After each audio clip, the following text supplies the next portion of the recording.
시청자 여러분 안녕하십니까? 뉴스와이드 시작합니다. 어젯밤 세월호가 온전히 모습을 드러냈습니다. 지금 현재는 배 안에 들어있는 바닷물을 빼는 작업이 한창 진행 중인데요. 네, 지금 가까운 거리에서 인양 작업을 볼 수 있는 동거차도로 가보겠습니다. 이병주 기자, 현재 작업 상황 어떻습니까? 날이 밝으면서 세월호 인양 현장의 모습도 뚜렷하게 보이고 있습니다.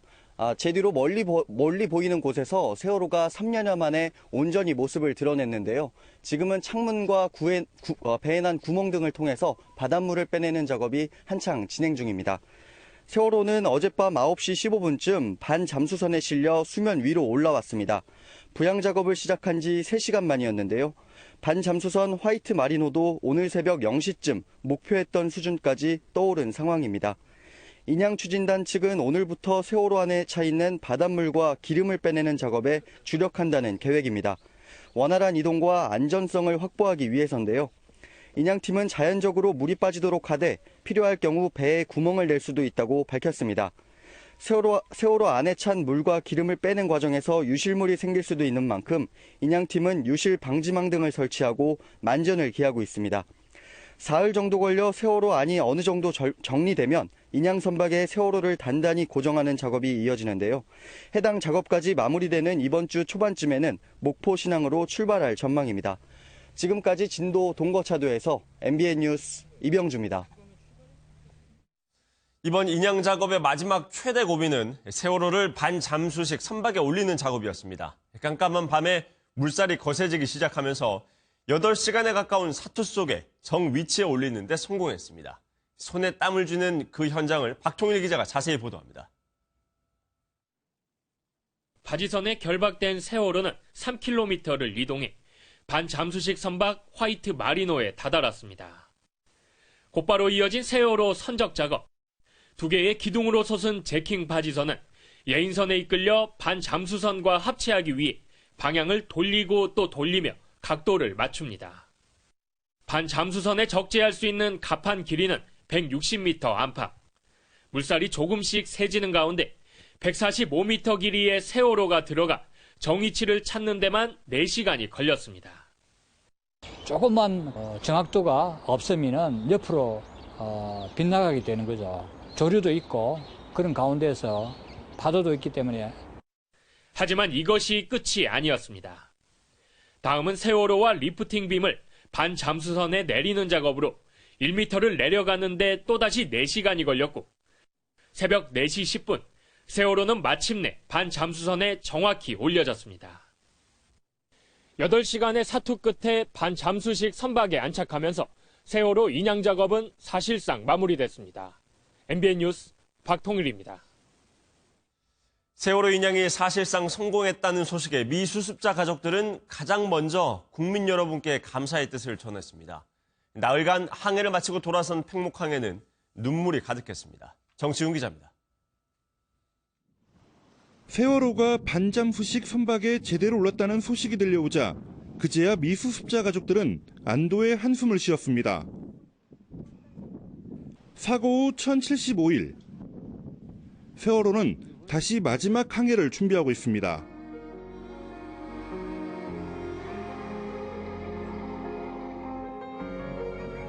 흘러도 멈추지 않던 눈물이지만 오늘만큼은 얼굴에 미소가 보입니다. 나흘간 항해에 지칠 법도 하지만 틈나는 대로 밖으로 나와 세월호를 내다봅니다. 저걸 보고서는 정말 어떤 말도 할 수 없는데 그래도 저 안에 사랑하는 딸이 있잖아요. 가족들은 인양 성공을 기원해준 국민 여러분께 감사의 뜻을 표했습니다. 또 수색 작업에 참여했다가 희생한 고인과 가족들에게도 감사와 애도의 뜻을 표했습니다. 우리가 이 참사를 겪으면서 엄마, 아빠, 가족의 마음으로 애써주고 함께 울어주신 국민 여러분 감사합니다. 3년간 곁을 지켜준 자원봉사자들을 보자 다시 왈칵 눈물이 솟아오릅니다. 감사합니다. 감사합니다. 정말 감사합니다. 가족들은 반잠수선에 실린 세월호가 완전히 떠오르면 직접 선체를 둘러볼 예정입니다. MBN 뉴스 정춘우입니다. 세월호 인양이 시작된 후 첫 주말을 맞아 진도 팽목항에 있는 희생자 분향소에는 추모객들의 발길이 잇따랐습니다. 그런데 이 분향소는 이르면 올 상반기 안에 철거될 거라고 하는데요. 그 이유를 강세훈 기자가 알아봤습니다. 세월호 참사의 한과 슬픔이 서린 진도 팽목항.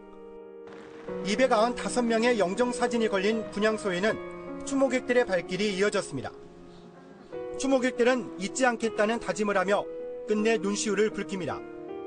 인양되면서 그 친구들도 조금은 마음이 놓여서 엄마 아빠들한테 눈물로 인사하는 것 같고요. 그런데 분향소가 이르면 올 상반기 안에 철거될 예정입니다. 기다림의 상징이 된 팽목항의 빨간색 등대, 그리고 제가 서 있는 이 방파제 역시 분향소와 함께 철거될 예정입니다. 전라남도와 진도군이 추진하는 팽목항 개발 사업에 세월호 관련 시설물이 걸림돌이 된 겁니다. 여객선 터미널을 신축하고 주변에 관광 상업시설을 조성하는 사업으로 작년 10월에 착공됐습니다. 하지만 유가족들은 분향소를 당장 철거해서는 안 된다는 입장이어서 논란이 예상됩니다. 미습자 분들도 찾고 또 연결식도 이루어진 어느 정도 마무리가 되는 시점에서 생각을 해볼 문제지. 반면 미수습자 가족들이 임시거처로 사용했던 컨테이너 집은 가족들의 바람대로 목포 신항으로 옮겨집니다. MBN 뉴스 강세훈입니다. 세월호 사고 해역에는 여러 항구가 있는데요. 목포 신항으로 가는 특별한 이유가 있는 건지 전준영 기자가 알아봤습니다. 세월호 사고 해역 주변에는 진도 팽목항과 광양항 등 모두 7개 항구가 있습니다. 해양수산부는 지난 5월 세월호 선박 거치 장소를 목포신항 철제부두로 최종 결정했습니다. 진도항은 수심이 낮고 크기가 작아 후보 선상에서 제외됐고, 가장 유력한 후보지로 꼽혔던 광양항 율천부두는 인양 현장과 상대적으로 멀다는 점 때문에 제외됐습니다.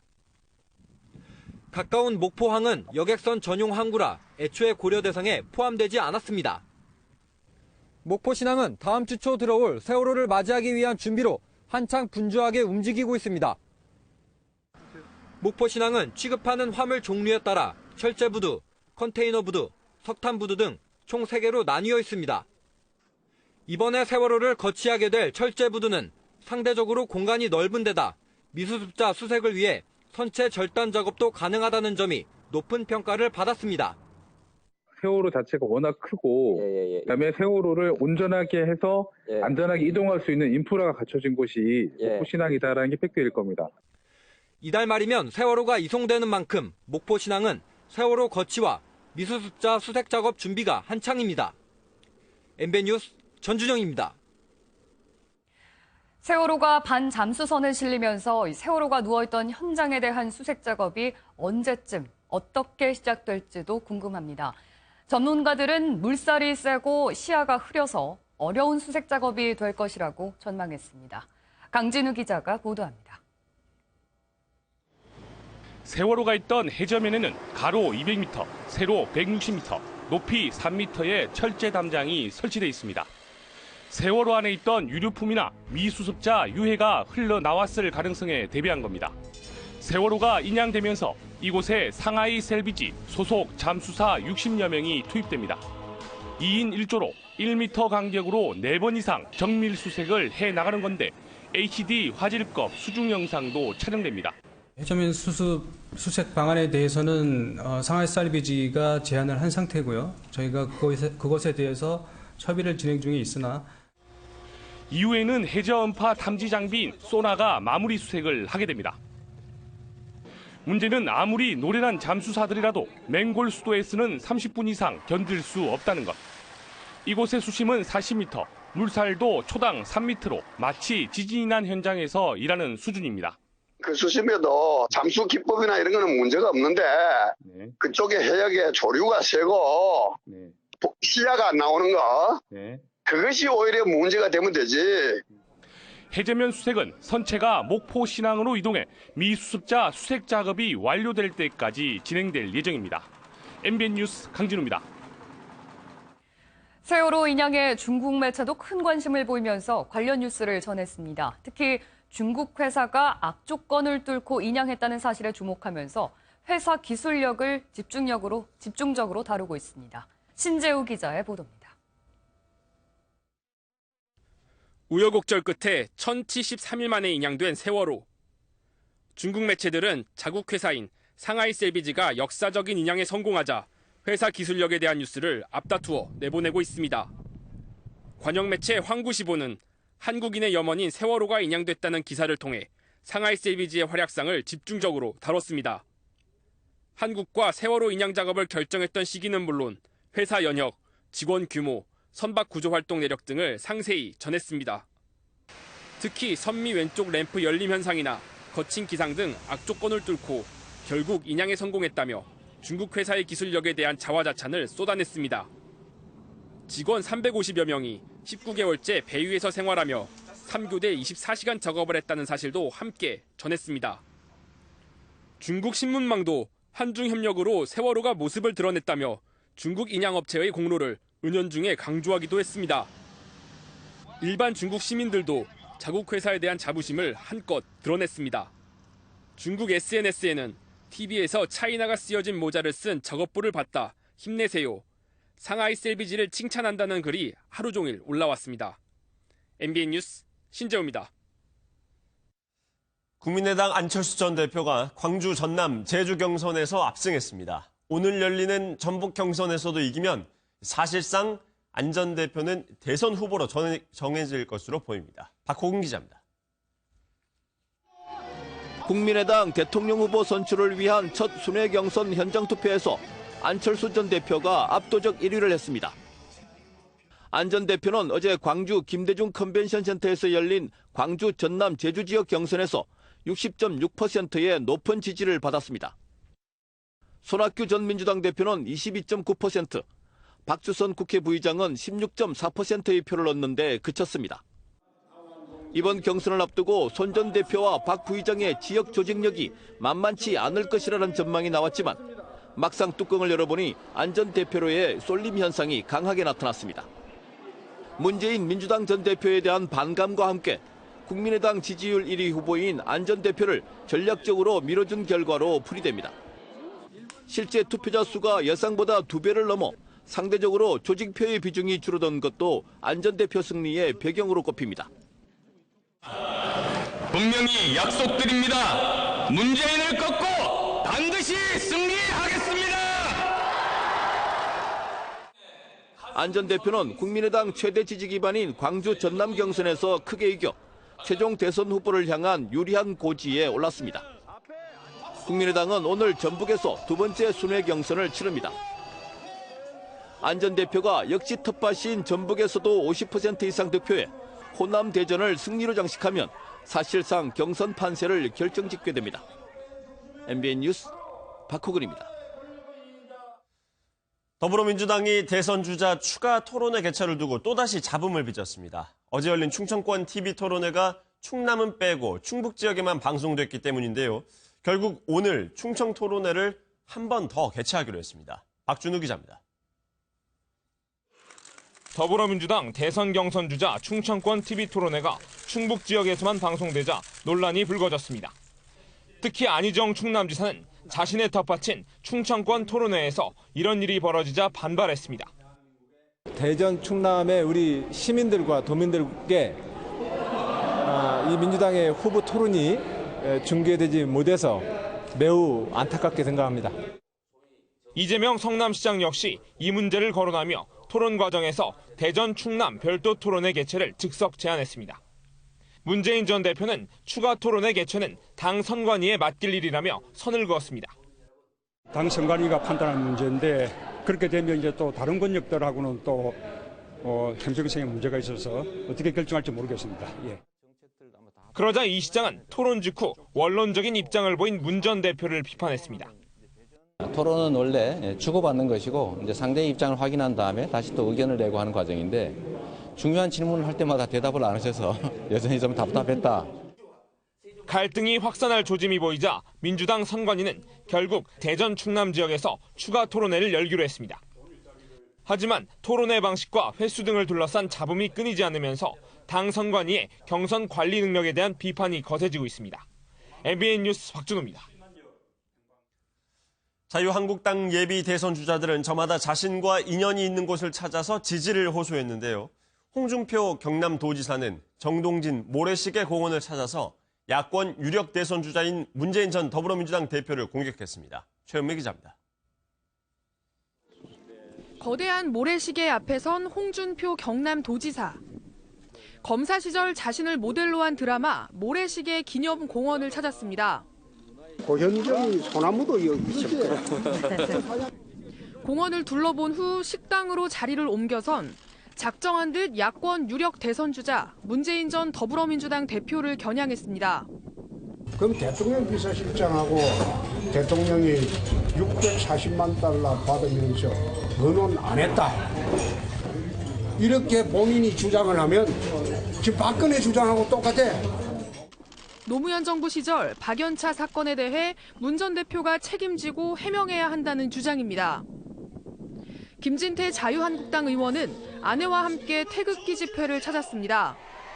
박근혜 대통령님 이제 집으로 돌아가셨지만 앞으로 한 40여일 남은 대통령 선거에서 제대로 된 그런 대통령을 뽑으면 우리가 이렇게 고생할 필요가 없는 거 아닙니까?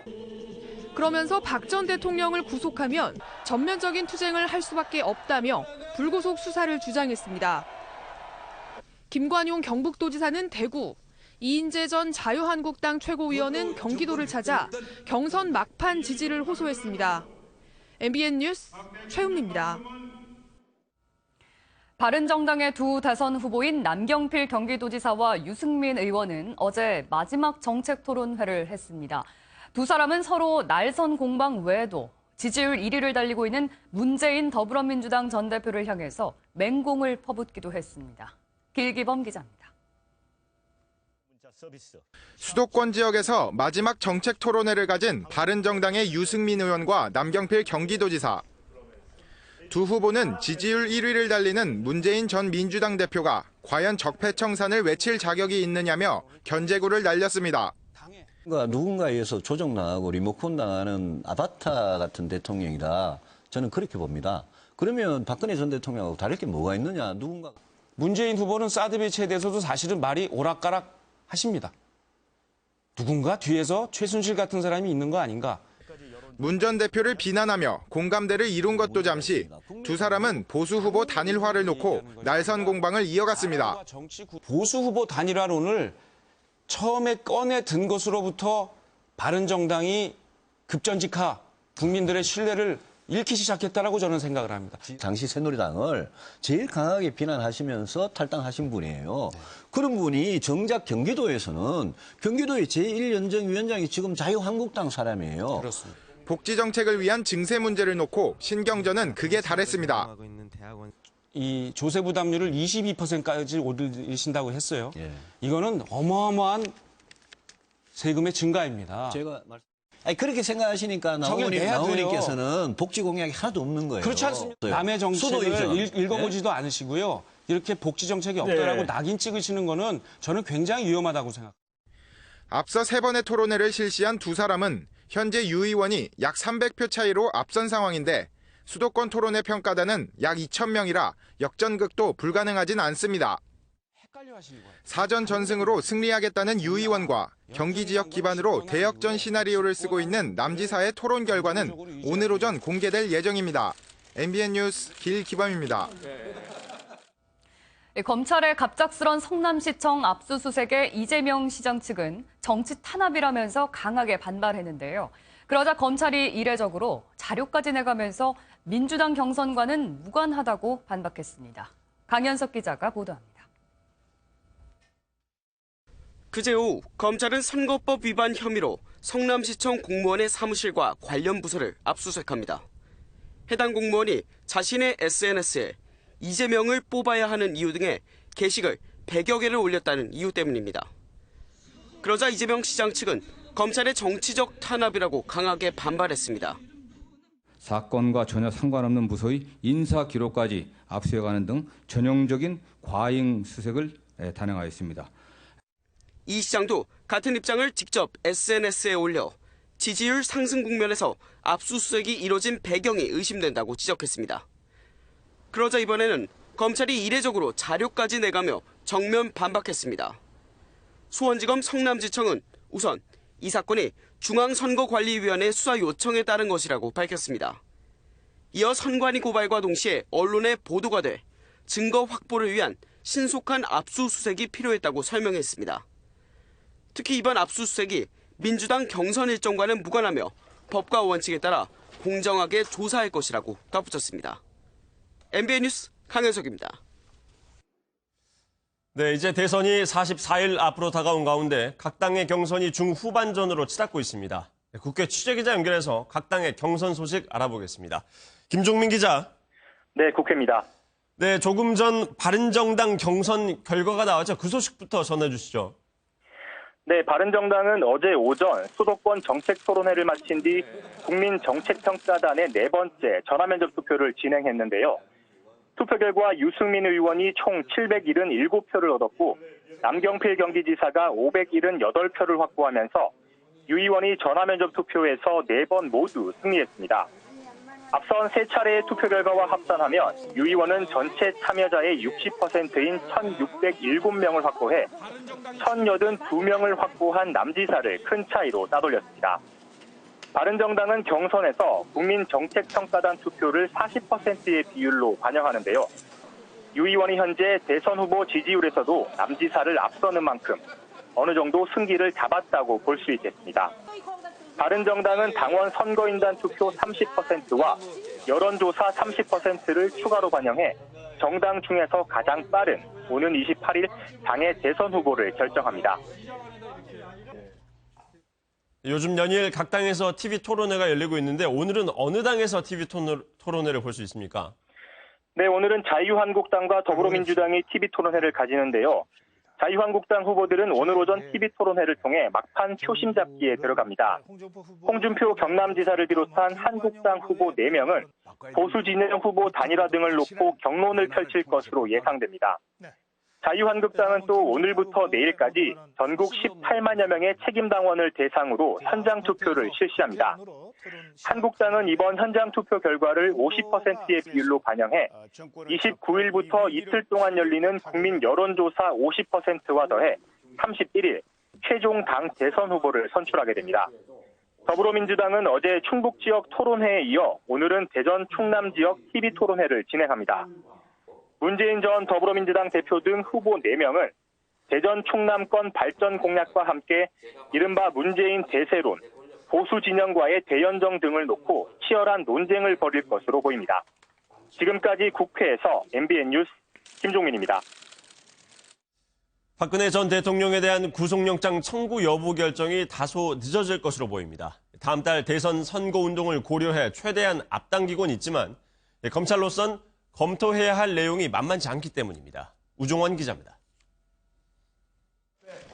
애초 법조계에서는 김수남 검찰총장이 오는 주 초반에 박근혜 전 대통령의 구속영장 청구 여부를 결정할 것이라는 관측이 유력했습니다. 다음 달 17일부터 시작되는 대통령 선거 공식 선거운동 기간을 고려해야 하기 때문입니다. 오는 주 초반에 박 전 대통령의 구속 여부가 결정되면 선거운동 기간 전인 4월 초중으로 기소를 앞당겨 정치 논란을 피할 수 있습니다. 하지만 검찰의 결론이 오는 주 중후반으로 미뤄질 것이라는 관측이 조심스럽게 나오고 있습니다.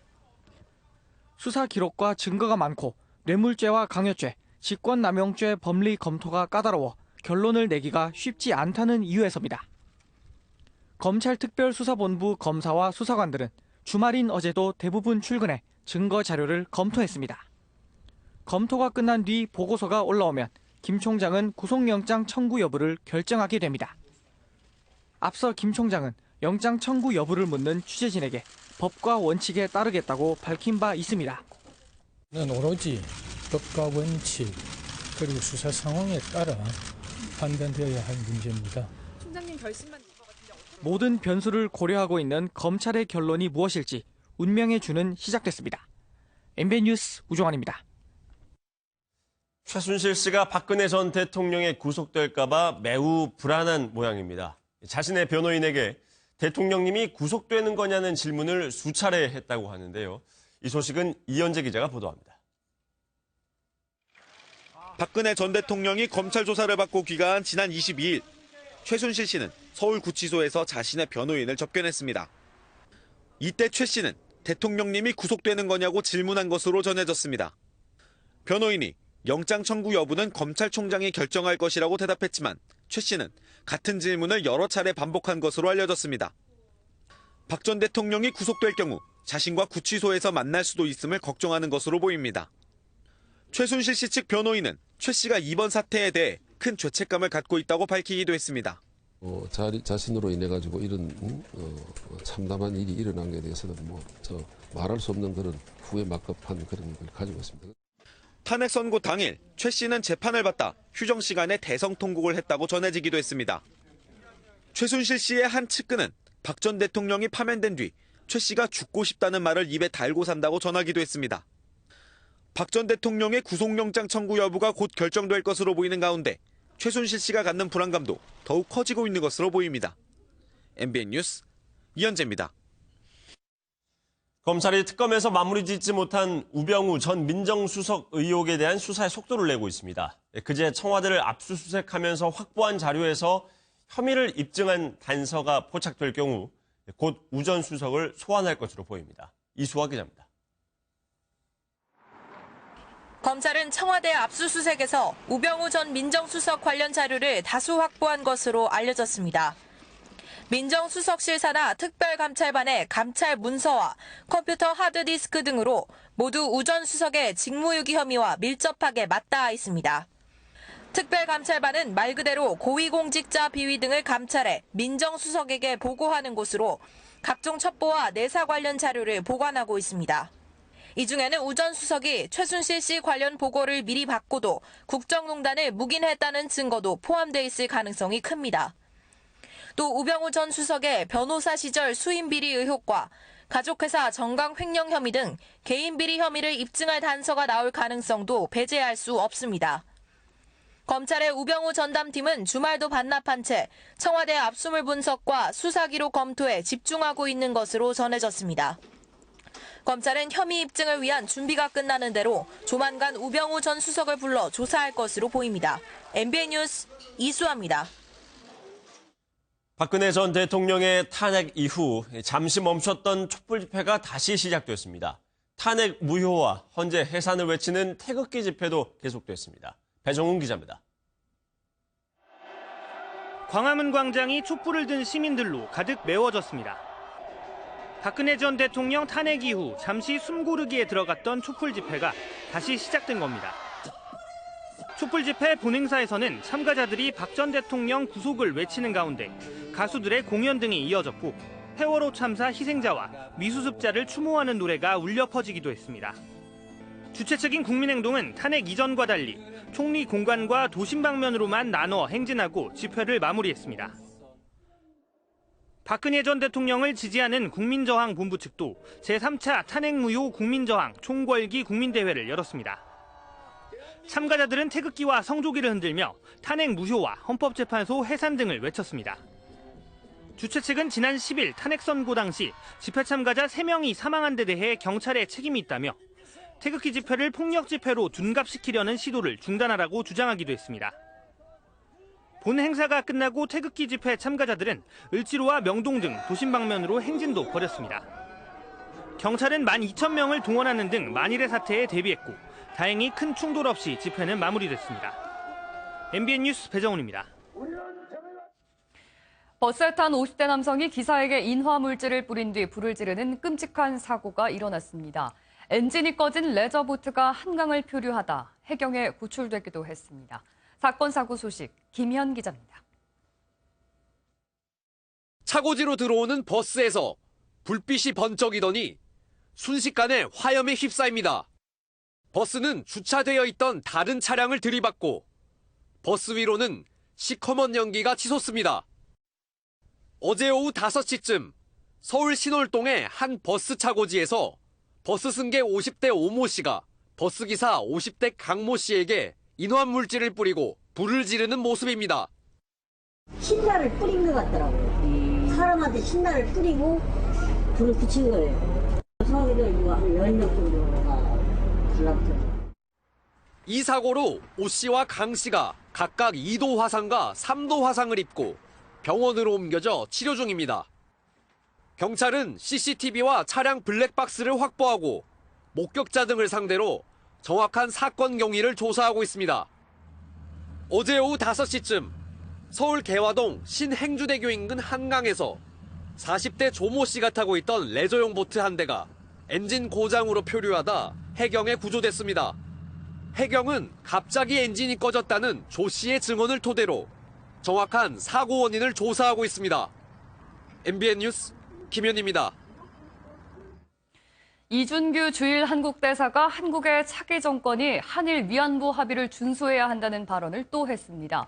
이어서 부산 일본 총영사관 앞에 설치된 소녀상에 대해서 이전이 바람직하다는 의견을 밝혀 파장이 예상됩니다. 이재호 기자가 보도합니다.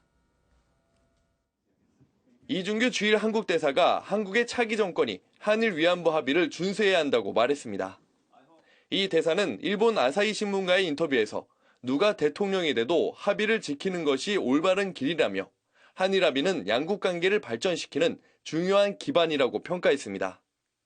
부산 일본 총영사관 앞에 설치된 소녀상에 대해서는 국제 예양, 관습 측면에서 볼 때 이전시키는 게 바람직하다고도 강조했습니다. 지난달 부산 소녀상을 이전해야 한다는 우리 외교부 측의 입장과 같습니다. 소녀상이 외교 공간의 보호와 관련된 국제 예양 및 관행 측면에서 바람직하지 않은 입장입니다. 이 대사의 이런 발언은 이번이 처음이 아닙니다. 앞서 지난 19일 도쿄신문과의 인터뷰에서도 위안부 합의를 확실히 지키는 것이 올바른 선택이라고도 밝힌 바 있습니다. 이 같은 발언이 알려지자 인터넷상에서는 공분이 일고 있습니다. 누리꾼들은 우리나라 대사가 아닌 일본 대사의 발언이라며 비난의 목소리가 쏟아지고 있습니다. MBN 뉴스 이재호입니다. 미군의 최신의 전투기인 F-35B가 처음으로 한반도에서 정밀 폭격 훈련을 한 것으로 알려졌는데요. 북한은 평소와 달리 잠잠했습니다. 훈련 진행 사실을 몰랐던 것이 아니냐는 추측들이 나옵니다. 김문영 기자입니다. 일본에 배치한 미군의 F-35B 스텔스 전투기가 지난 20일부터 23일까지 나흘간 강원도 필승 사격장에서 훈련을 진행한 것으로 알려졌습니다. F-35B가 한반도에서 정밀 폭격 훈련을 한 것은 이번이 처음입니다. 유사시 은밀히 북한에 침투해 선제 타격을 할 핵심 임무를 수행하는 F-35B 대여섯 대가 출동한 겁니다. 하지만 훈련이 끝났는데도 북한은 아무런 반응을 보이지 않고 있습니다. 앞서 미국 공군기 B-1B가 출동했을 당시 우리 군이 훈련 사실을 공개하기도 전에 민감한 반응을 먼저 내보였던 것과는 대조적입니다. 하늘의 비일비는 불소나기를 맞아 우수수 떨어져버릴 한갓 나비일 뿐. 상대도 모르고 감히 벌려놓은 전쟁 불장난. 이 때문에 북한이 사실상 몰랐을 것이란 추측이 나오고 있습니다. F-35B는 그동안 독수리 훈련과 한미 해병대 연합훈련에 참가할 것으로 전해졌지만 구체적인 한반도 전개 시점은 공개된 바 없습니다. 전역에 고성능 레이더를 설치한 것으로 알려진 북한.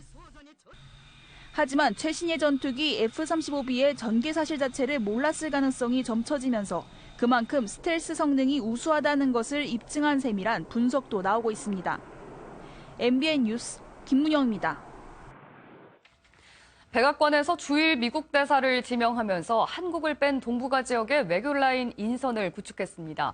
트럼프 정권에서 북한 문제가 중요한 외교안보 이슈로 부상하고 있는데 한국만 늦어지는 배경에 의견들이 분분합니다. 주진희 기자입니다. 지난해 12월 주중 미국 대사로 테리 브랜스테드 의원을, 지난 1월 주로 대사로 존 헌츠만 의원을 지명한 트럼프 미국 대통령. 이번엔 주일 대사로 사업가인 윌리엄 해거티를 지명했습니다. トランプ次期大統領の信頼が非常に厚く、また日本在住経験もあると理解をしており、政府としては駐日大使への指名を歓迎をいたします。 동북아 지역에서 한국을 제외하고 외교 라인업을 구축한 겁니다.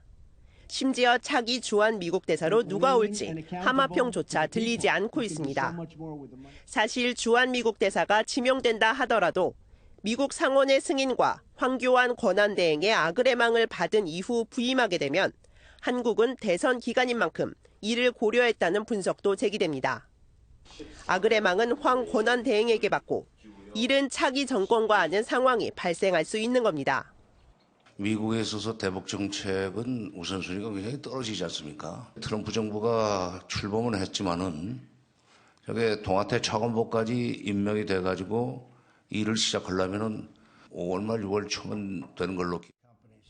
일각에서는 미국 정권에 한반도가 우선순위에서 밀리는 만큼 대사 지명도 미뤄지는 게 아니냐는 분석도 제기됩니다. MBN 뉴스 주진입니다. 요즘 새학기를 맞아서 휴대폰을 사달라고 조르는 아이들 많은데요. 어린이 전용 키즈폰이 아이들이 어디에 있는지 위치를 알려주고 한자와 영어 학습 기능을 갖춘 기능성 폰으로 진화하고 있습니다. 이상은 기자가 소개합니다. 한 어린이가 퇴근길에 나섭니다. 학교에서 집으로 걸어가는 동안 집에 있는 엄마의 스마트폰엔 아이의 움직임이 표시됩니다. 아이가 현재 있는 곳의 사진까지 실시간으로 전송됩니다. 2014년 첫 출시 당시 전화 외엔 별다른 기능이 없었던 키즈폰이 3년 만에 60만 대가 팔릴 정도로 급성장하며 갈수록 진화하고 있습니다. 위치 추적과 자동 촬영 기능, 한자나 영어를 공부할 수 있는 학습 기능까지 추가됐습니다. 키즈워치가 지금 벌써 이제 3세대 이상으로 지나가고 있기 때문에 부모님만이 아니라 아이들도 다양한 요구들이 늘고 있고요. 올해부터는 아이들이 좋아하는 캐릭터로 디자인한 키즈폰까지 등장해 캐릭터 열풍이 불고 있습니다. 재미있는 곰인형이 있어서 엄마랑 전화할 때 재밌었어요. 키즈폰의 고객층인 국내 만 4세부터 12세 어린이 인구는 420만 명. 어린 소비자들을 잡기 위한 키즈폰의 변신이 빨라지고 있습니다. MBN 뉴스 이상은입니다. 서울 등 대도시에서는 지난해 10월부터 전국적으로는 올해부터 택시 발전법이라는 게 시행됐습니다. 법인 택시기사들의 열악한 처우를 개선하자는 게 주요 취지 중 하나였는데 현장에서는 뭐가 달라졌냐는 목소리가 나옵니다. 실태를 민경영 기자가 취재했습니다.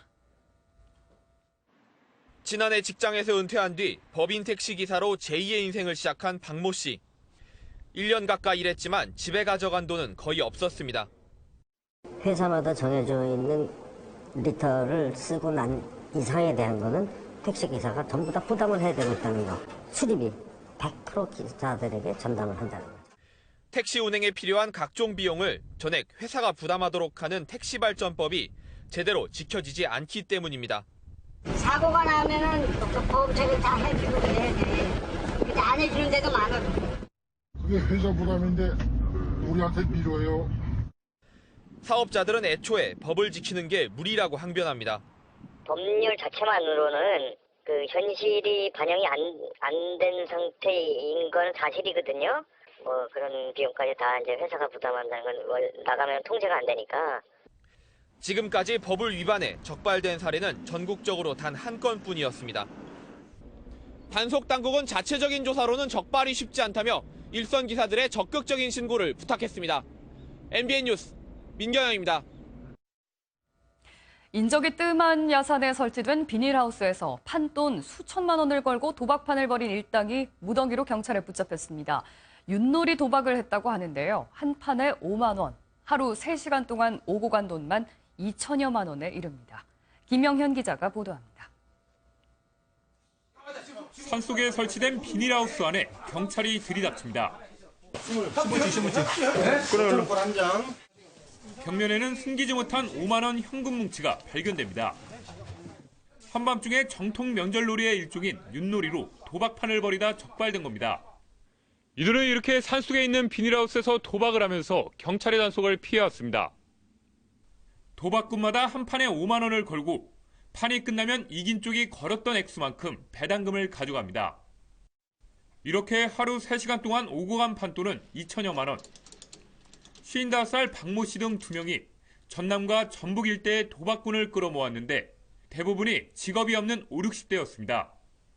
입구에 CCTV는 물론 망을 보는 사람, 이른바 문방까지 배치해 주변을 경계하는 치밀함을 보였습니다. 중간에 연락을 해서 차량으로 이동을 해가지고 도박 장소가 문자로 주고받고 해서 그쪽으로. 경찰은 총책 박 씨와 도박 가담자 등 22명을 불구속 입건하고 도주한 1명을 쫓고 있습니다.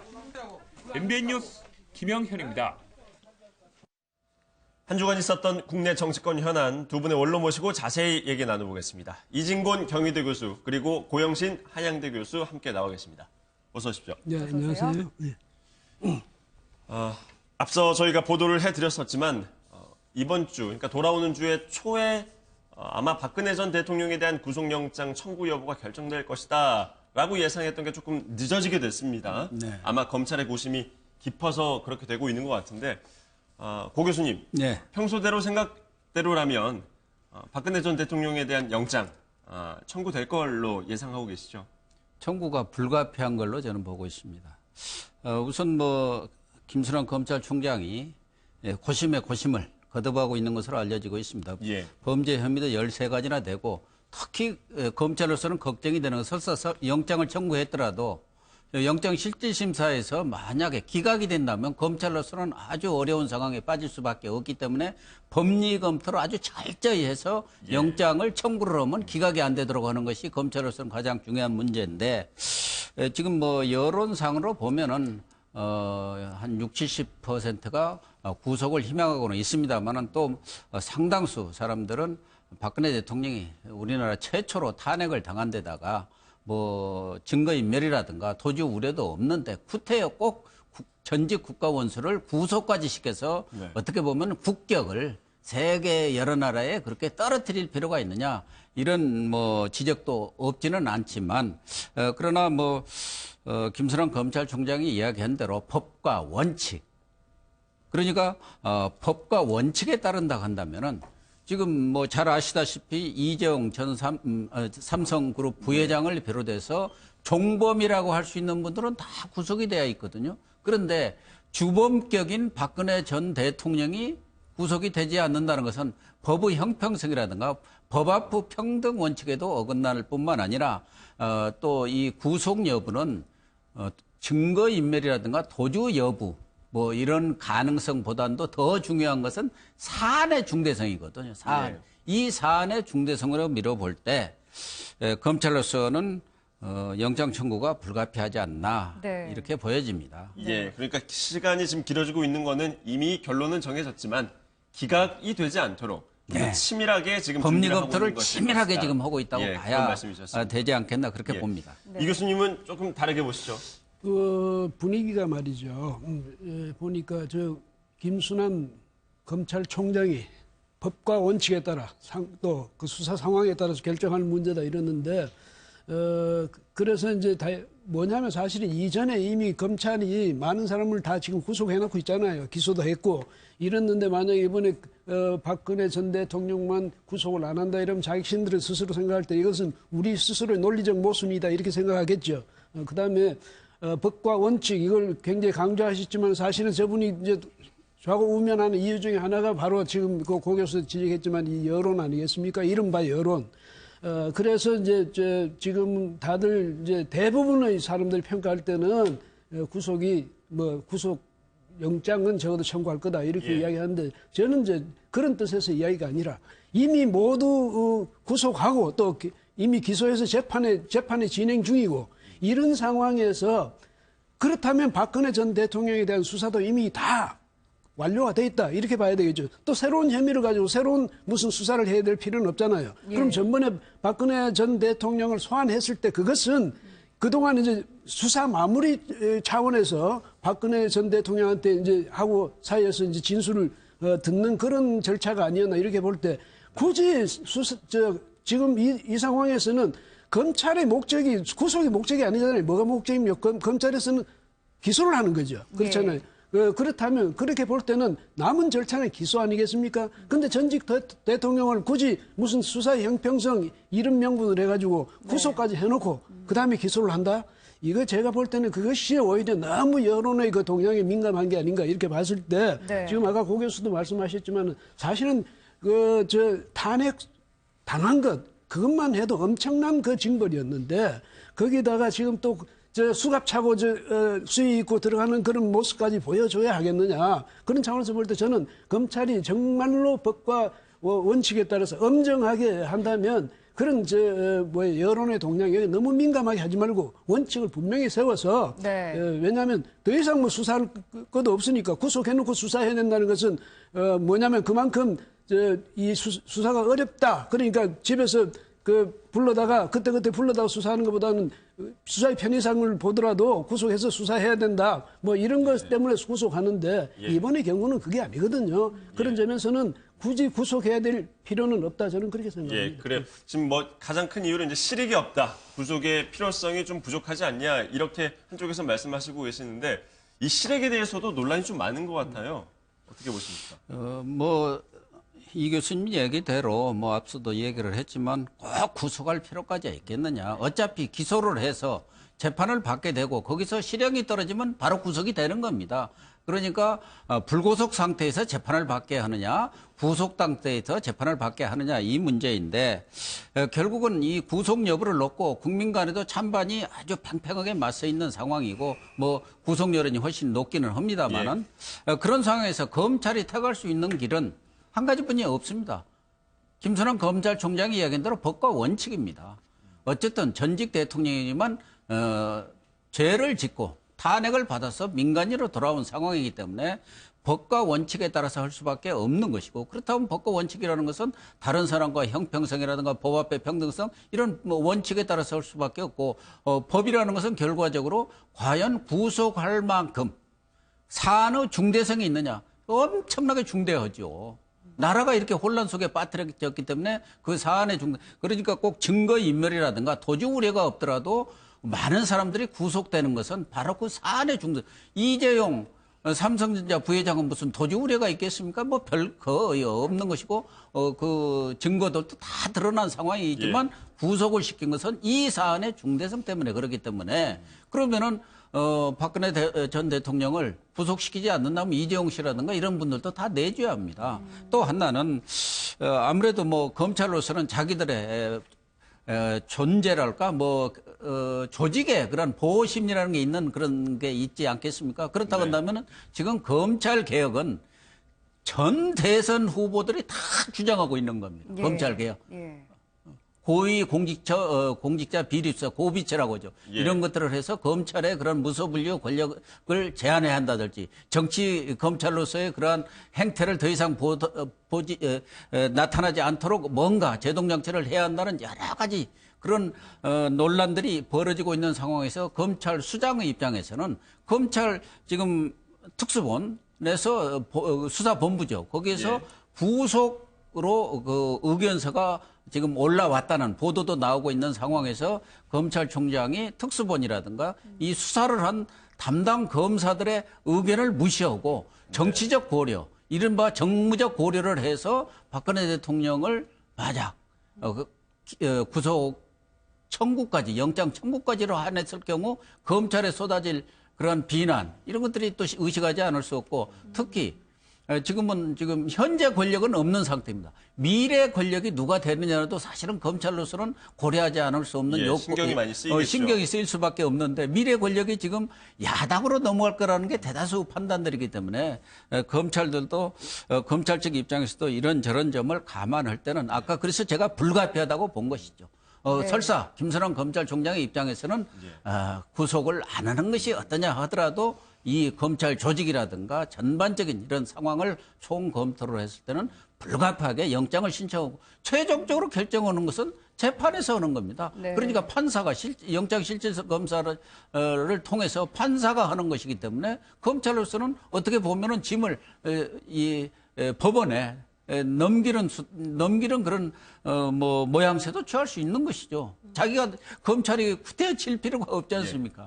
가장 중요한 부분으로 이제 사안의 중대성 부분을 강조를 해주셨는데 그 부분에 대해서도 이 교수님은 조금 다르게 보고 계시나요? 왜냐하면 사실 구속을 해야 되는 것은 구속 요건은 뭐냐면 법에 명시된 구속 요건은 그겁니다. 주거가 부정하다든지 그렇죠. 또 혹은 증거인멸인데 도저히 우려가 있다든지 사안의 중대성이라는 것은 그런 것이 없는데도 불구하고가 아니라 그렇다고 해서 반드시 구속해야 되는 것이 아니라 그 불구속의 원칙이에요. 그렇죠. 그 법의 원칙으로는 불구속의 원칙입니다. 구속이라는 예외적 상황이죠. 어떤 상황? 바로 주거가 부정하다든지 증거인멸 우려가 있다든지 도주할 우려가 있다든지 이런 사람을 할 수 없이 구속하고 수사해야 된다는 거예요. 그다음에 사안의 중대성은 그런 요건이 말하자면 다 그런 요건이 있는데도 불구하고 반드시 다 구속해야 된다는 것이 아니라 그럼에도 불구하고 혹시 사안의 중대성이 있으면 그 도주 우려가 있고 뭐 인멸의 우려가 있고 하더라도 반드시 구속해야 되는 것이 아니라 그럼에도 불구하고 사안의 중대성이 있으면 그런 사람은 구속한다는 이런 뜻으로 해석하는 게 옳다 저는 그렇게 보고요. 네. 그러니까 사안의 중대성만 있으면 이거 그 앞에 그 구속 요건은 전혀 배제하고 그것만 가지고 구속한다 이건 아니다고 보고 말이죠. 그다음에 또 하나는 뭐냐면 이제 그렇다면 그 검찰은 불구속 원칙에 따라서 해야 되는 거고 그다음에 이제 아까 그 고 교수 말씀대로 사실은 만약에 검찰은 제가 생각할 때 이럴 개연성이 높아요. 뭐냐면 이렇게 복잡한데 우리 뭐 구속영장 해가지고 하면 그 판사가 구속영장을 발부하면 우리가 옳았던 게 되고 발부 안 하면 뭐 우리로서 할 바를 다 했으니까 이런 식으로 해서 부담을 짐을 이제 법원적으로 떠넘길 수가 있겠죠. 뭐 그래서 아마 그런 점에서 볼 때는 검찰이 구속영장을 청구할 가능성 더 높지 않느냐 이제 저는 이제 그건 뭐 어쩔 수 없이 그렇게 보는데 이 사실은 그렇게 해서 박근혜 대통령을 전 대통령을 굳이 구속해서 얻을 수 있는 법이긴 뭐냐. 그렇게 볼 때는 아까도 말씀드렸지만 더 이상 무슨 뭘 캐내기 위해서 더 이상 수사를 확대하기 위해서 하는 게 아니라 다만 다른 사람이 구속했으니까 이 사람도 구속해야 된다. 만약 그 정도의 선이라면 아니 전직 대통령에 대한 그 정도의 배려는 못 해주는 겁니까? 왜냐하면 이미 다 드러났는데 이제는 재판에 기소해서 그 재판만 받도록 하면 되는데 그런 차원에서 볼 때도 제가 볼 때는 그게 그렇게 실익은 없다 이렇게 생각합니다. 근데 하나 더 좀 추가해서 말씀드리면은 이 피의자가 혐의를 시인하는 경우고 부인하는 경우는 좀 다르거든요. 시인을 해버리면 꼭 구속 안 해도 되죠. 다 내가 잘못했다. 뭐 증거 인멸 우려도 없고 도주할 그런 가능성도 없다면 좋은데 지금 박근혜 대통령은 지금까지 알려진 것으로는 다 부인하고 있습니다. 부인하고 있다 하면은 검찰로서는 지금 앞으로 우병우 수사라든가 또 다른 뭐 SK라든가 롯데 같은 수사를 계속하면서 그것이 지금 박근혜 대통령에 대한 혐의를 보강할 수밖에 없는 것이고 그렇다고 한다면 그런 보강 증거를 가지고 또 박근혜 대통령을 재조사할 가능성이 높다 이 말이에요. 그럴 경우 지금 삼성동에 그대로 있다 할 경우 그 소환 조사하는 게 쉽지가 않습니다. 그렇기 때문에 말하자면 서울구치소에 이렇게 구속이 된 상태에서 뭐 검사가 가서 조사를 하든가 해야지 그렇지 않고 계속적으로 전직 대통령을 불구속 상태에서 소환하기는 어려운 측면이 있기 때문에 뭐 박근혜 대통령이 혐의를 시인했으면 모르지만 13가지 혐의에 대해서 다 지금 부인하고 있는 걸로 알려져 있고 그런 것에 대해서 꼼꼼하게 이 검토하기 위해서 지난번 조사 21시간 30분 중에서 7시간을 꼼꼼히 말하자면 조서를 검토를 했지 않습니까? 그럴 정도로 지금 완강하게 부인하고 있는 상태이기 때문에 검찰로서는 추가 조사를 위해서도 또 다른 사람들 관련자들에 대한 수사와 병행하기 위해서도 아마 수사 절차상 기법상 구속을 하는 쪽이 더 뭐랄까 편의성이랄까 이런 것이 있다고 판단하지 않겠나 그렇게 봅니다. 박근혜 전 대통령에 대해서 구속을 해봤자 큰 실익이 없을 것이다. 하지만 그럼에도 불구하고 구속이 필요하다 이런 입장이신데 그렇다면 이 부분은 어떻습니까? 우병우 전 청와대 민정수석에 대한 수사를 이제 검찰에서 하면서 청와대 압수수색에 들어갔단 말입니다. 하지만 이 부분에 대한 실익을 따져보면 어떨까요? 결국에는 경내 진입에 이번에도 실패를 하고 이미 제출 방식으로 자료를 넘겨받았거든요. 왜 갑자기 또 청와대 압수수색에 들어간 걸까요? 검찰로서 지금 전직 대통령까지도 소환해서 조사를 끝냈는데 지금 검찰로서는 가장 아픈 부분이 뭐냐면 제 식구 감싸 죽이냐 이러면서 유병우 전 수석에 대해서는 지금 속수무책인 그런 분위기까지 보이고 있거든요. 예. 적어도 밖에서 우리가 국민들이 볼 때는. 그러니까 우병우에 대해서는 어떻게 검찰이 정말 뭐 수사를 아주 말하자면 게을리하거나 회피적인 그런 자세로 수사를 했느냐, 아니면 본격적으로 적극적으로 수사를 했는데도 아직 지금 그렇게 지지부진하냐. 네. 여기에 대한 이제 여론의 이 질타가 다가올 것 아니에요. 눈총이 다가올 테니까 이제는 어떻게 하겠습니까? 뭐 다른 것보다는 우병우 전 수석에 대해서 어떤 말하자면 그 혐의를 확인할 수 있는 그런 이제 절차가 지금 남았다, 이렇게 볼 때는 이제 검찰이 여기서 최선을 다하는 모습을 보여줘야 되겠죠. 그래서 물론 이제 청와대에 뭐 들어가는 그것은 지금 황교안 대행이 이제 사실은 결정해야 되는 문제죠. 예. 청와대 진입한다든 이런 문제는. 그러니까 그거는 전례를 보더라도 아마 어려울 것 같고, 그래서 이제 여기서 요청하는 건데, 뭐 그 정도는 어쩔 수 없다 싶은데, 다만 또 하나는 이럴 가능성도 있어요. 뭐냐면 검찰이 뭐 그동안에 이 우병우 수석 전 수석을 상대로 해서 여러 가지 나름대로 시도를 하고 조사를 했지만은 아직 분명히 이제 밝혀지지 않는데, 이런 상황에서 앞으로도 더 어떤 성과가 기대하기 어렵다 이러면 하는 모습이라도 보여야 될 것 아닙니까? 일종의 뭐 보여주기식 수사였다, 이렇게 보시는 건가요? 아니, 보여주기식 수사의 의도도 있을 수 있다는 거죠. 예. 근데 물론 이제 거기서 어떤 꼬투리라도 잡으면 자신들이 기대하는 거는 뭐냐면 실적을 내는 거지, 뭐 보여주기로 지금 벌써 그렇게 판단하고 보여주기만 하겠다는 건 아니지만은, 네. 그건 어떤 실적을 만약에 못 낼 경우를 대비해서 그래도 열심히 했다는 모습 정도는 확인시켜야 되는 것 아니겠습니까? 네. 제가 볼 때는 아마 그럴 가능성도 배제할 수는 없다, 이런 생각이 듭니다. 예. 저는 우병우 전 민정수석이 이번 국정농단 사태를 가져온 가장 큰 책임을 져야 할 사람이라고 봅니다. 이런 국정농단 사태, 이런 것을 막으라고 있는 자리, 그런 것을 예방을 하고 있는 자리가 민정수석 자리입니다. 그런데 과연 우병우 수석이 그런 역할을 제대로 했느냐? 지난번 청문회에서 봤지만 완전 그냥 무능수석으로 자처하면서 나 그거 잘 모른다. 그냥 대통령한테 보고오고 자기는 그냥 그 지시를 받아서 전달하는 무슨 연결자 역할, 무슨 그런 역할만 했다는 식으로 얘기를 했고, 특히 정윤회 문건 사건이 뭡니까? 이 국정농단 사건의 시초고, 그런 점에서 본다면 그때 제대로 수사를 했더라면 이런 일이 있을 수가 없어요. 또 자기 책무를 제대로 했더라면 이런 농단 사태가 있을 수가 없어요. 예. 정윤회 문건 사건도 그 본질보다는, 농단의 본질보다는 문건 유출 사건으로 해갖고 그걸 희석시키면서 본인이 그걸 해결을 잘 덮었다. 어떻게 보면 잘 덮었다고 해서 민정비서관에서 민정수석이 된 사람이에요. 그렇기 때문에 저는 여러 차례 얘기했지만 도덕적으로, 정치적으로 우병우 민정수석이 이 국정농단 사태에 가장 책임이 있는 사람이라는 것을 지적을 하고, 그렇다고 한다면은 적어도 그 민정수석실의 많은 인력, 뛰어난 인력과 우병우 수석의 그 특출한 수사 감각, 특수통으로 평생을 검찰에서 보낸 그 사람이 과연 최순실 씨를 존재를 몰랐겠느냐. 본인은 끝까지 몰랐다고 하지 않습니까? 또 그러한 농단의 사태에 대해서 전혀 몰랐다고 하면 그런 것에 대한 책임도 무리하고, 그렇기 때문에 검찰로서는 이런 국정농단 사태를 묵인 방조한 책임, 그것에 대해서 수사를 하기 위해서는 당연히 청와대 압수수색을 해야죠. 또 하나는 이석수 청와대 전 감찰관이 있었죠.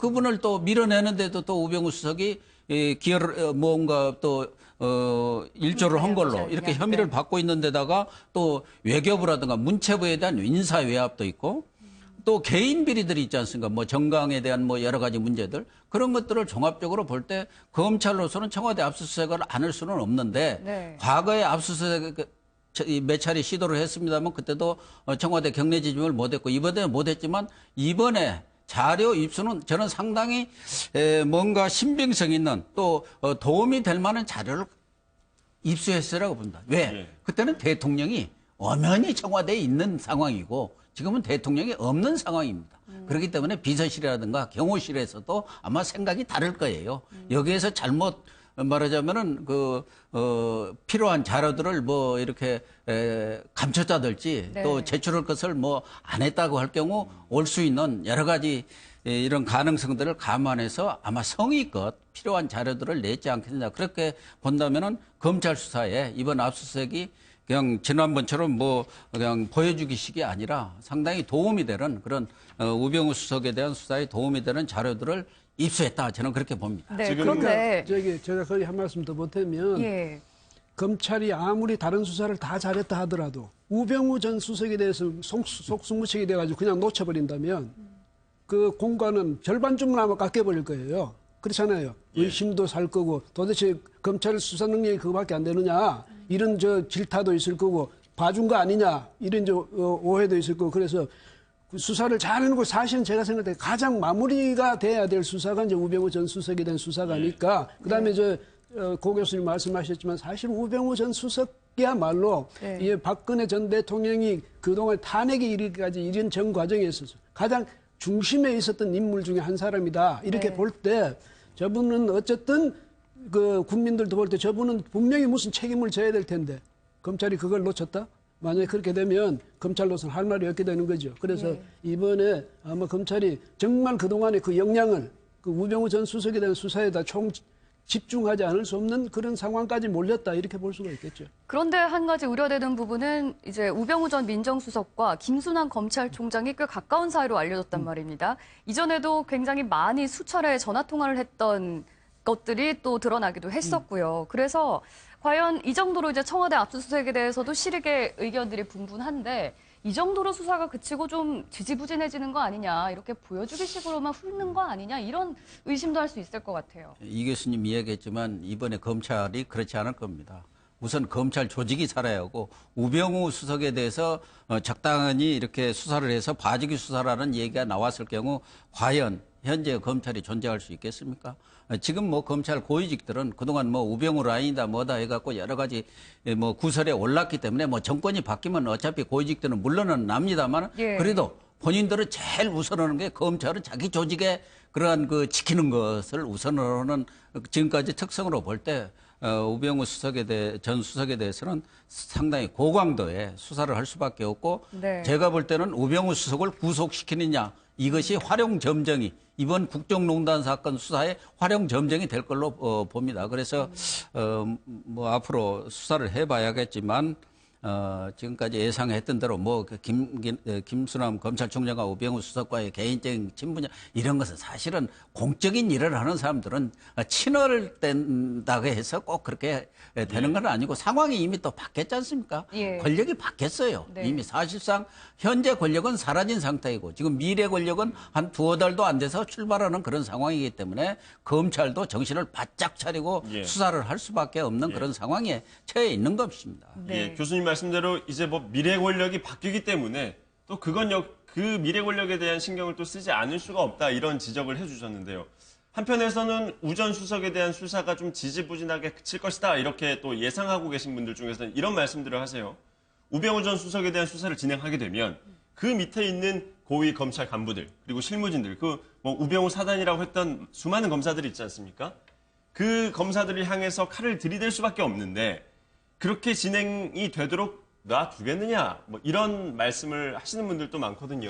근데요. 그 부분에 대해서는 어떻게 보세요? 만약에 정말 그 우병우 전 수석하고 그렇게 얽힌 그런 관계들이 검찰 내부에도 많을 수도 있죠. 그런데 그렇다 하더라도 검찰이 그것 때문에 우병우 전 수석을 덮는다. 이러면 이제 더 큰 전체 조직에 대한 그 국민적 불신 또 말하자면 차기 정부의 그 추궁이 올 거란 말이죠. 그래서 설령 그렇다 해서 그 전체를 그 우병우 수석하고 관련된 만약에 그런 커넥션이 있어서 그 검사들이 많다 하더라도 그 사람을 일일이 다 치지는 않더라도 그럼 그거는 적당한 선에서 끊을 수 있는 그런 재량권은 그 검찰에 있는 것 아니겠습니까? 그래서 이렇든 저렇든 우병우 전 수석에 대해서는 단호한 입장을 보이지 않으면 안 될 것이다. 그 밑에 있는 그럼 뭐 고구마 줄기 들어 올리듯이 모두를 다 들어 올려서 다 처리할 것이냐? 그것은 검찰로서는 그렇게 하지 못한다 하더라도 그건 이제 차기 정부에서 알아서 할 일이고 지금 중요한 것은 우병우 전 수석은 이미 힘이 다 빠진 사람이에요. 박근혜 전 대통령부터 이미 힘이 다 빠진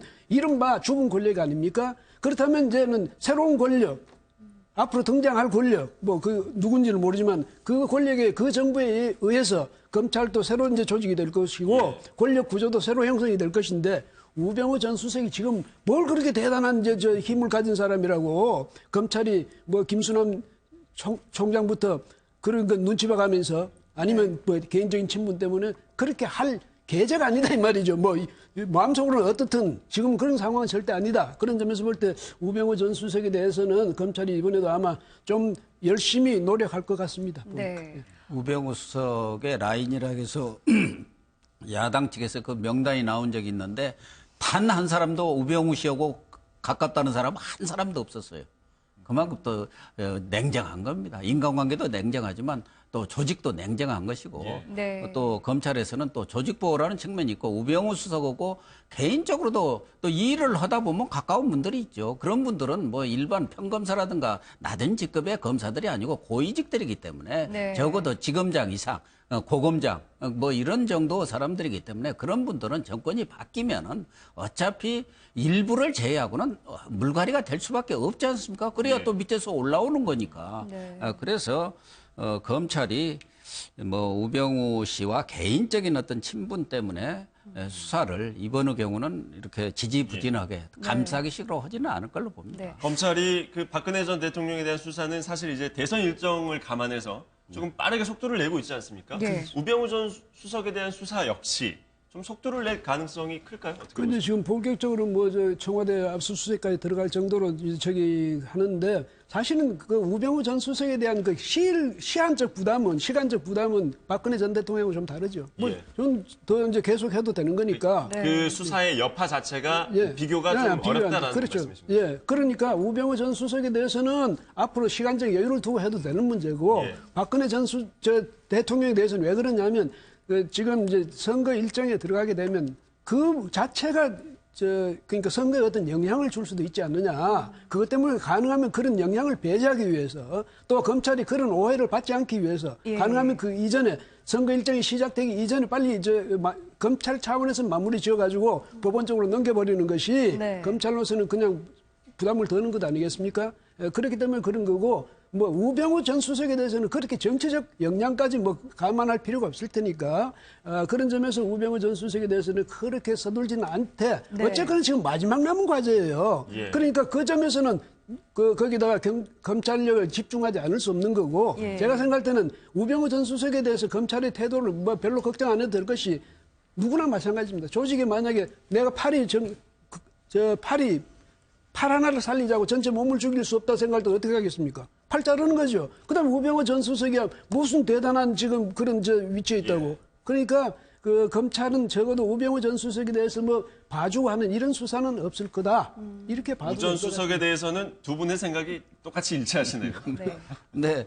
4월 15, 16일에 대선 후보 등록을 하고 17일부터 본격적인 선거운동에 들어가거든요. 그렇기 때문에 검찰로서는 박 전 대통령에 대한 기소 이런 것들은 그 전에 다 마무리를 해야죠. 예를 들면은 선거운동에 들어가는 상황에서 검찰이 수사를 하고 무슨 소환을 한다, 구속을 한다 하면은 그 선거에 미칠 파장이 뭐 누구한테 유불리를 떠나서 크다고 볼 수밖에 없기 때문에 가급적이면은 선거운동 전 말하자면 후보 등록 이전에 모든 이런 문제들을 법원의 기소 문제를 마무리 지어가지고 이렇게 검찰로서는 손을 털려고 하지 않겠습니까? 네. 박근혜 전 대통령이 구속이 될지 여부에 대해서 또 하나 궁금해지는 점이 이제 앞으로 미칠 대선 영향이라는 건데요. 만약에 박 전 대통령이 구속이 된다면 이제 수의를 입고 또 이제 구치소에 들어가는 모습들이 다 이제 생중계가 될 텐데 이런 부분들이 오히려 보수층을 더 결집시킬 것이다. 아니면 보수층은 이제 끝이 났다. 몰락이라고 봐야 한다. 대선에 어떻게 영향을 미칠 거라고 보십니까? 그런데 이제 그게 이건 있습니다. 영향은 분명히 주는데 그 영향의 파장이 클 것인지 우리가 예상했던 종전에 예상했던 것보다는 그 파장이 좀 적을 것인지 그 차이는 있을 수 있는데 어쨌든 박근혜 전 대통령 여성 아닙니까?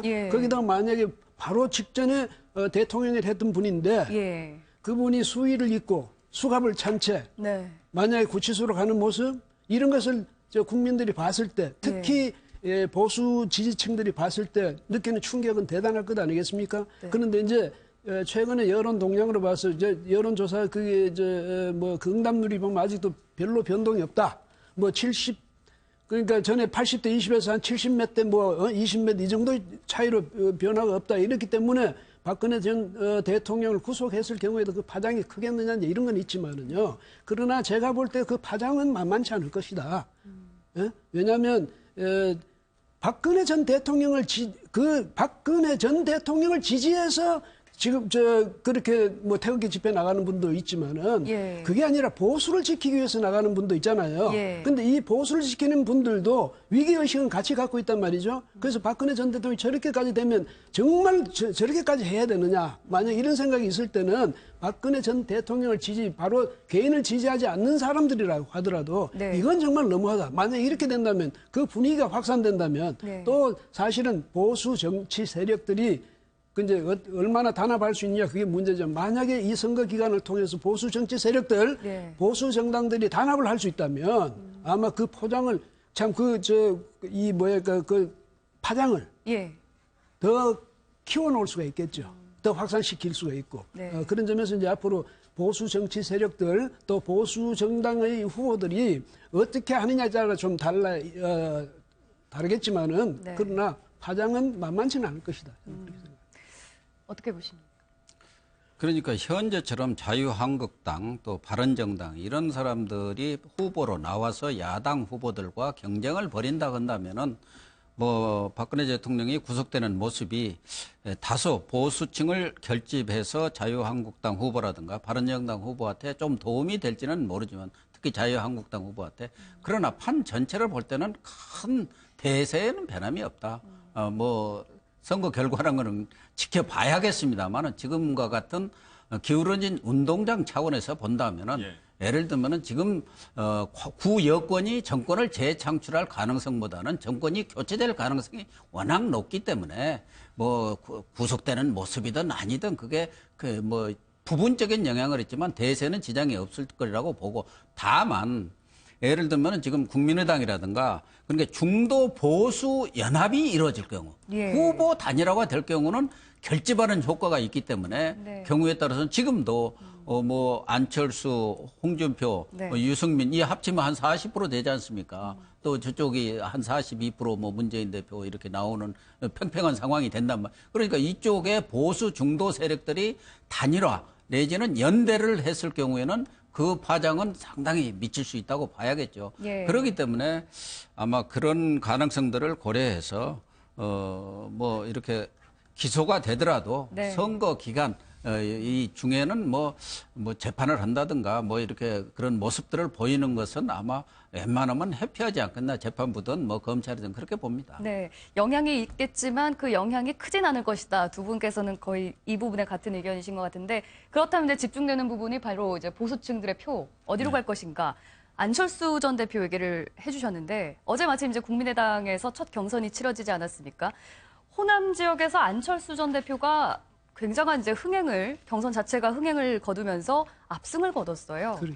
안철수 전 대표의 이런 바람, 또 제2의 태풍이 될 것인가 이렇게 또 관심을 가지고 있는 부분도 있는데 어떻게 보십니까? 근데 지금은요, 야당으로서도 문재인 전 대표가 이끌고 있는 더불어민주당하고 안철수 전 대표가 이끌고 있는 국민의당이 이제 갈라져 있잖아요. 예. 근데 압승을 거뒀다는 건 그쪽 이야기예요. 그러니까 국민의당 안철수, 안에서. 문재인, 안철수가 대결해서 누가 압승을 거뒀다. 이러면 굉장히 의미 있는 이야기인데 예. 그건 자기들 집안 행사에서 그렇게 했다는 거고 예. 그 점에서 볼 때 손학규 전 대표는 왜 그러면 그렇게 당초 예상보다도 더 낮은 지지율을 받았냐 하면요. 안철수, 손학규 전 대표의 경우는 그 대중 정치 아닙니까? 그렇죠? 그럼 대중 정치의 리더가 되려면 대중 속에 있어야죠. 근데 그 황금기를 이분은 2년 동안 산속에 있었어요. 예. 그러니까 대중 정치인으로서 감각에 좀 문제가 있었다. 그러니까 이 대중들하고 말하자면 서로가 스킨십 할 시간이 거의 없었던 것 아닙니까? 그러니까 눈에서 멀어지면 마음에서도 멀어지게 마련이거든요. 그러니까 이 자리에서 사실 두 분이 참 괜찮은 정치인인데 산속에 너무 오래 있었다라고 그러니까, 지난번에 한번 지적을 지적을 해주신 적이 있었는데요. 예, 바로 그 때문에 참 안타까운 게 네. 그래서 왜냐하면 사람들 그동안 손학규를 사실 잊고 있었거든요. 안철수는 자신들이 직접 뽑아서 거기서 대승을 시켜준 그런 정치인 아닙니까? 그럼 아무래도 미운이 고운이 해도 항상 마음에 남아 있었던 사람, 우리가 또 적극적으로 지지해줬던 분, 저분은 우리가 외면해버린 그것은 과거에 우리가 우리 결정을 잘못했다는 말밖에 안 되잖아요. 그래서 아마 안철수 전 대표는 그런 점에서 역시 광주 이 전남 이 또 나아가서 호남 쪽에서는 여전히 저분에 대해서는 이 유권자들이 많은 관심을 갖고 있다. 이건 이번에 드러난 거고요. 예. 하나 이제 박주선 부의장은 바로 거기 출신인데 왜 그랬을까? 사실 그것보다도 아마 국민의당을 지지하는 분들은 이 정말 이제 집권의 가능성 그것까지 내다보면서 선택한 게 아닌가. 그다음에 참 여기서도 보도가 되긴 했지만 6만 명이나 모여가지고 자기들 당초에 한 2만 5천 명 정도 생각했는데 예, 절반은 훌쩍 넘는 6만 2천 몇백 명이 나왔더라고요. 예. 그거 보면 아마 안철수 전 대표도 속으로는 좀 깜짝 놀랐을 겁니다. 그 정도로 그러니까 문재인 전 대표, 안철수 전 대표가 직접 경쟁했을 경우에 호남의 그 동향이 어떻게 될 것인가 이게 관심인데 어쨌든 지금 문재인 대표나 안철수 전 대표나 서로 각자 자기 집안에서의 경쟁이니까 네. 그거까지는 지금 호남표가 어디로 갈 것인지 이건 짐작이 좀 어렵네요. 예. 안철수 전 대표 측에서는 이제 호남에서 문재인 전 대표를 꺾을 후보는 이제 자신밖에 없다. 예. 그렇기 때문에 이걸 증명한 셈이다. 이렇게 또 해석을 하던데요. 뭐 다 아전인수식 해석을 할 수밖에 없어요. 경선 과정에 있고 대선에 또 이렇게 들어가는 상황이기 때문에 다 자기 쪽에 유리하게 이렇게 해석을 할 수밖에 없는데 앞서 잠깐 얘기했습니다만은 손학규 전 대표 이런 분들은 제가 보기에는 경험과 경륜, 역량 모든 면에서 국가 지도자로서 충분한 자격을 갖추신 분인데 자격을 갖추자고 대권을 갖는 것은 아니거든요. 이렇게 우리가 흔히 말하는 시운이 맞이하는 것. 예. 그런 부분에 있어서 좀 안 맞는 것 같아서 안타깝고 이번에 흥행을 또 보인 것은 박주선 국회 부의장 이분도 좀 늦게 출발을 했지 않습니까? 거의 대선 대권 경쟁 나선다는 얘기가 없다가 뒤늦게 이제 합류를 하면서 그래도 호남에서 기대가 있는 아주 기대를 받고 있는 그런 정치인이기 때문에 이번에 흥행에 크게 기여를 했어요. 그래서 박주선 부의장도 상당히 이번 경선에 있어서 왜 나왔느냐 하지만 나올 필요가 충분히 있었던 분이고 또 역량이 충분한 분입니다. 4선 의원을 하셨고 개인적인 그런 스토리텔링이 많은 분이기 때문에 진적부터 준비했더라면 팽팽한 싸움을 벌였을 텐데 너무 늦게 준비를 했다는 거. 다만 이제 안철수 의원의 경우 지금 호남에서 압도적인 지지를 받았지 않습니까? 자체 경선이지만. 근데 호남 분들이 잘 아시다시피 정치적인 의식, 이런 수준이 좀 감각이 높으시고 전략적 선택을 하는, 지금까지 전략적 선택을 하는 그런 경향을 쭉 보여왔기 때문에 지금의 이러한 경선 열기가 고조되면서 앞으로 이 안철수 전 대표가 후보로 선출이 되고 나아가서는 지금 김종인 전 대표라든가 민주당 대표라든가 이런 분들이 추진하고 있는 또 김무성 전 대표도 지금 바른정당에 그분도 물밑 움직임이 활발한 것 같고 그런 부분들이 연대로 형성될 경우는 안철수 후보로서는 충분히 문재인 대표와 한번 일합을 겨뤄볼 수 있는 지금은까지는 지지율에서 상당한 차이가 나지만 앞으로 충분히 가능성이 있죠. 왜 그러냐? 우선 안희정 지사가 만약에 경선에서 패한다면 그 지지 세력의 상당 부분이 경우에 따라서는 안철수 쪽으로 흘러나올 수도 있고 또 바른정당과 연대라든가 그리고 또 자유한국당에도 지금 30여 명이나 되는 박근혜 대통령의 탄핵을 찬성하는 분들이 있어요. 그분들은 어떻게 보면 거가 있어야 할 이유가 전혀 없는 분들인데 지금 어디로 갈 데가 없으니까 그대로 있는 건데 만약에 안철수 후보가 연대라든가 지지율의 상승세를 가져와서 20%만 넘어서면 아마 그분들도 이쪽으로 합류할 가능성이 많기 때문에 경우에 따라서는 상당한 폭발력을 가지고 한번 이번 대선이 용호상박의 그런 싸움으로 번질 가능성도 저는 없다고 보고 있습니다. 지금 이 국민의당 이야기를 TV로 아마 호남의 많은 분들도 지금 보고 계실 텐데요. 지금 결과가 호남에서 국민의당이 아직까지도 아주 많은 지지를 받고 있지 않습니까? 더불어민주당에 비해서요. 그렇다면 이거를 반대로 뒤집어 생각해 보면 앞서 이제 고 교수님께서 지적해 주신 부분, 홍준표 지사라든지 아니면 기타 다른 또 보수층과 합했을 때 지지도가 이제 문재인 전 대표와 겨뤄볼 만하단 말이에요.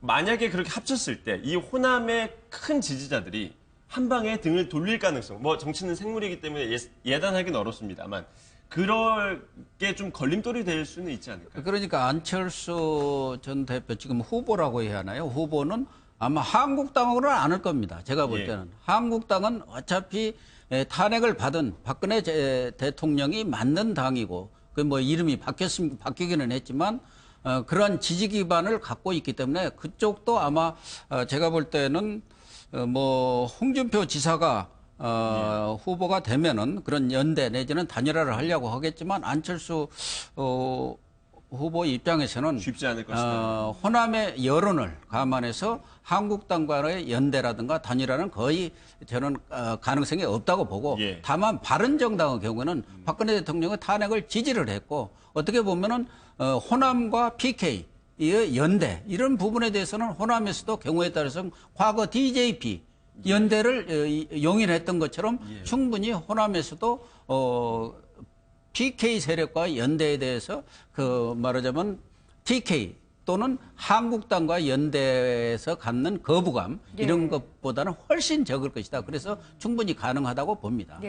그렇다면 이제 더불어민주당 상황은 어떻습니까? 지금 이제 최근 지지율이 나오고 있는데 문재인 전 대표와 안희정 지사의 지지율이 모두 다 떨어졌어요. 이제 경쟁이 너무 과열되다 보니까 서로 공방도 치열해지고 이제 거센 말도 주고받고 이런 상황인데 이렇게 되면 오히려 이제 후보들이 결정되고 나서 너무 후보의 내상이 커지는 게 아닌가 이런 걱정이 될 것도 같은데 어떻습니까? 그 내상은 커지겠죠. 내상은 커지는데 그렇다고 해서 저 안희정 그 도지사나 저 문재인 전 대표나 이제 다 사실은 다 후보죠. 당내 후보니까 후보라고 말하는 게 편하겠네요. 어쨌든 이 후보들이 한쪽이 졌다고 해서 당을 떠날 수는 없잖아요. 왜냐하면 그러면 자기 존재 이유조차 지금 없어지니까 그렇게 격렬하게 싸우고 난 뒤에 뭐 그 이제 후유증은 남겠지만은 그러나 결국 어느 누구도 당을 떠난다든지 새로운 뭐 옛날에 이인재 지금 의원 이인재 후보죠. 그 저는 옛날에 뭐 김영삼 전 대통령이 해가지고 떨어져 나가서 따로 뭐